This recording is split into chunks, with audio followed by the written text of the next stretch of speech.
آج کی تاریخ میں بیکاری بہت زیادہ بڑھ جانے کی بنیاد پر انسان مفت خور بن چکا ہے۔ مفت خور، بنا کچھ کیے دھرے آدمی سوچتا ہے کہیں سے دولت ہاتھ لگ جائے، پیسے آ جائیں، محنت نہ کرنی پڑے، مشقت نہ کرنی پڑے، اور پھر چین کی بانسری بجائیں، موج سے زندگی گزاریں۔ یہ آدمی کی تھنکنگ ہے آج کی تاریخ میں۔ اور اس کام کو حاصل کرنے کے لیے جھوٹ، بے ایمانی، دھوکہ، مکر، فریب، دغا، ہڑپ جانا، کسی کا مال لے کر کے منہ نہ دکھانا، بات نہ کرنا، فون نہ اٹھانا تو اناپ شناپ بکنا، یہ سارے کے سارے معاملات آج کی تاریخ میں ہیں۔ ہمارا مسلم معاشرہ اس برائی کے دلدل میں گلے تک نہیں، ناک تک ڈوبا ہوا ہے۔ یہ بھی معلوم ہوا کہ کچھ لوگ پرچون کی دکان والوں کے یہاں سے مہینہ بھر سامان لا کے کھاتے رہتے ہیں۔ دودھ والوں کی دکان سے دودھ لا کے چائے بن رہی ہے، پی رہے ہیں، موج کر رہے ہیں۔ بیچارہ 2-3 روپے دھندا کرتا ہے، مہینہ بھر کے بعد جب پیسہ دینے کی باری آتی ہے تو بیٹے منہ چھپاتے ہی پھرتے ہیں۔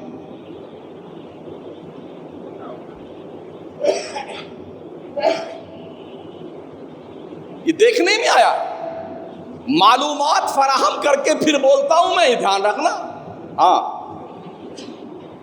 گوشت والوں کیا گوشت کھاتے رہیں گے بیٹے مہینوں، جب پیسہ دینے کی باری آئے گی تو آنکھیں چرا لیں گے۔ سبزی والوں کی دکان میں سبزیاں کھاتے رہیں گے اور لکھواتے رہیں گے۔ سوکھے میوہ والوں کیا لاکھوں لاکھ روپے باقی ہیں، قربانی کے بکرے کھا گئے لوگ کئی سال پہلے، بیٹوں نے پیسے اب تک نہیں دیے ہیں۔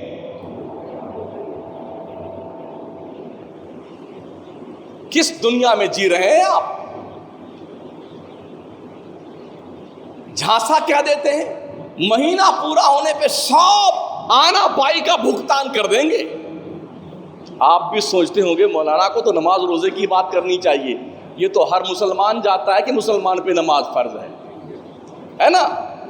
ہر مسلمان جانتا ہے کہ روزہ فرض ہے مسلمان پر، زکوٰۃ فرض ہے مسلمان پہ، مالک نصاب پہ، حج زندگی میں ایک بار فرض ہے مسلمان پہ، مستطیع پر، یہ تو سب جانتے ہیں۔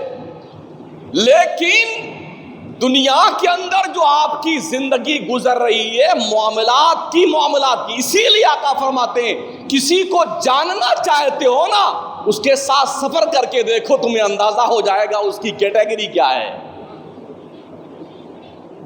سفر کر کے دیکھو، اوقات پتہ چل جائے گی اس شخص کی۔ تو بیچارے مہینہ بھر کھاتے رہتے ہیں اور پھر پیسہ دینے کی باری آتی تو لٹکا کے رکھتے ہیں،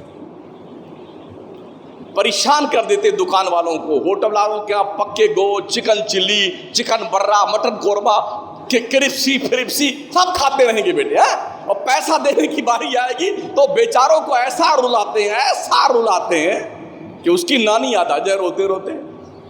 یا تو ہوٹل بند کرے، یا سبزی کی دکان بند کرے، یا گوشت کی دکان بند کرے، اس لیے کہ حرام خوروں نے مفت میں اتنا کھایا کہ اب ڈکار لینے کو تیار نہیں ہے۔ سوچئے ہمارا معاشرہ کہاں پہنچ چکا ہے، کتنی گھٹیا سوچ ہو چکی ہے۔ یہاں کے بڑے تاجر، جو بڑے تاجر ہیں، میڈیم اور ہر طرح کے تاجر، خصوصاً چھوٹے دھندا کرنے والوں کے پتھر خرید لیتے ہیں اور پھر ان کے پیسوں کا ٹرن اوور کرتے ہیں بیٹے، گھماتے رہیں گے، نچاتے رہیں گے، سال در سال گزر جائے، سال در سال، بولے ابھی پتھر بکا نہیں، ابھی یہ نہیں ہوا، بیٹا تو دھندا اس کے پیسے سے کر رہا ہے، غریب کے پیسے سے۔ جس بندے کی پونجی مکمل زندگی کی امانت 5 لاکھ روپے ہے، اسی کا دھندا وہ کرتا ہے، اور تم نے ہڑپ کر کے 2 سال کے لیے پیسہ روک لیا اس کا، وہ جہنم کے کھڈے میں جائے گا، بربادی کے جہنم میں نہیں جائے گا۔ تم تو اپنے محل سجاتے ہو مالداروں، دوسرے کے پیسے دھندا کرتے ہو، تم غریبوں کا خون چوستے ہو، تو تمہاری بلڈنگیں، تمہارے محلات ان محلات میں دیواروں میں گارے مٹی کے نہیں لگے ہیں، اس مٹی کے گارے میں غریبوں کا خون پسینہ شامل ہے۔ تمہاری گاڑیوں میں پیٹرول نہیں، غریب انسانوں کا خون جلتا، خون۔ پھر تم کہتے ہو یار دنیا مسلمان پریشان کیوں ہے؟ میں پرسنل طور پہ ایسے سینکڑوں بندوں کو جانتا ہوں جن کے پیسے 2-2, 4-4, 5-5 لاکھ بڑے بڑے بیاپاریوں نے اٹکا رکھے ہیں 10-10 سال سے، مردودوں نے، وہ بیچارے فٹ پاتھ پہ آ گئے۔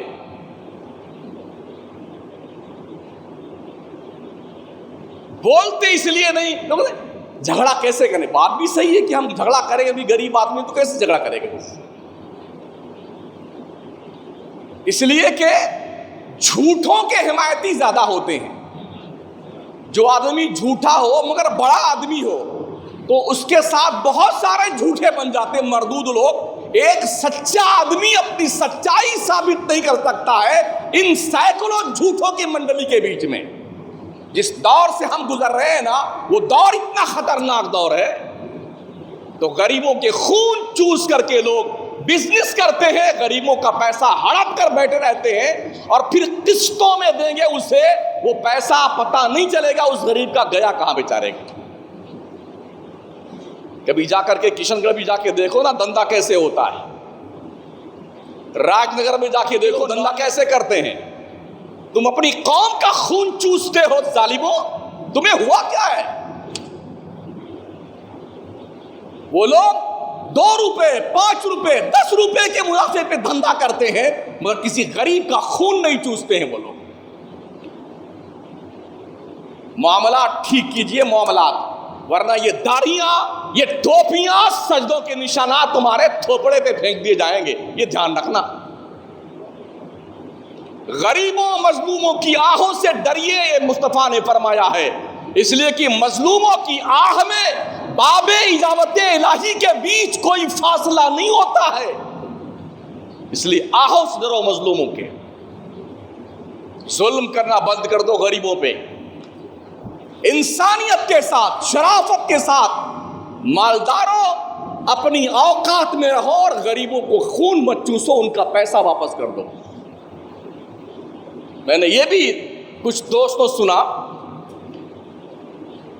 جب آرڈر لیتا نا آدمی، چھوٹا بیاپاری کاریگر آدمی، بڑے بڑے جو ٹھیکیدار ہوتے ہیں ان سے لے کے آتا ہے نا، کام کر کے بیچارہ دے دیتا ہے 2-2 سال پیسہ، بڑے ٹھیکیدار لوگ پیسہ نہیں دیتے ہیں۔